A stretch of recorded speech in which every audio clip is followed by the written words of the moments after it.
Κάποια μήνυση για αυτό το βιντεάκι που κυκλοφόρησε με τον ιερέα που χαίρεσε στην παράστασή σας. Ναι, ναι, το πληροφορήθηκα κι εγώ από τους συνεργάτες.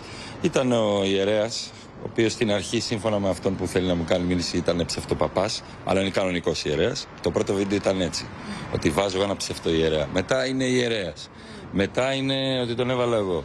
Μετά λέει ότι εντάξει, πήγε με τη θέλησή του, αλλά τον χρησιμοποίησε. Τίποτα. Ο άνθρωπος ήρθε στην παράσταση, αλλά το γεγονός ότι κάποιος κάνει μία μήνυση, ένας άσχετος, δεν νομίζω ότι εκπροσωπεί την Εκκλησία επίσημα ένας άνθρωπος, ο συγκεκριμένος.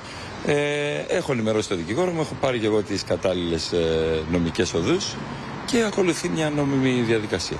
Αυτό. Σας απαντήσατε σε αυτό? Δεν έχω διάθεση να απαντήσω κάτι. Έχω συνηθίσει. Δεν είναι. Είναι μια μέρα στη δουλειά για μένα. Δεν είναι. Ο πατέρας μου είναι ιερέας, αλλά δεν έχει καμία σημασία. Ήταν παρόν και ο δήμαρχος στη Στυλίδα και ο αντιδήμαρχος πολιτισμού. Ήταν μια εκπληκτική βραδιά. Δεν μπορεί να την αμαυρώσει κάποιος με το ζόρι 500 χιλιόμετρα μακριά. Δηλαδή δεν μ' αγγίζουν καθόλου αυτά. Ναι. Ο πατέρας σας το είδε το βίντεο αυτό? Ναι, γελούσε. Έχουμε ανάγκη μια εξωστρέφεια γενικότερα στον κλήρο. Δεν λέω να γινόμαστε ρεζίλια. Έχουμε ανάγκη οι ιερείς να είναι όπως ήταν οι παλιοί ιερείς. Στα χωριά, πόρτα-πόρτα, να πηγαίνουν, να λένε μια καλημέρα. Τώρα, αν ενοχλεί κάποιους το γεγονός ότι, ξέρω εγώ, ένας ιερέας πήγε σε μια θεατρική παράσταση, έκανε ένα αστείο άνθρωπος. Γιατί εγώ μίλησα και μαζί του, μιλήσαμε, έχουμε επαφή με τον άνθρωπο μετά το γεγονός. Δεν τον ήξερα καν. Εμφανίστηκε από πίσω να πάει να καθίσει στη θέση του. Γιατί από πάνω είναι θέση εκεί, στο θέατρο.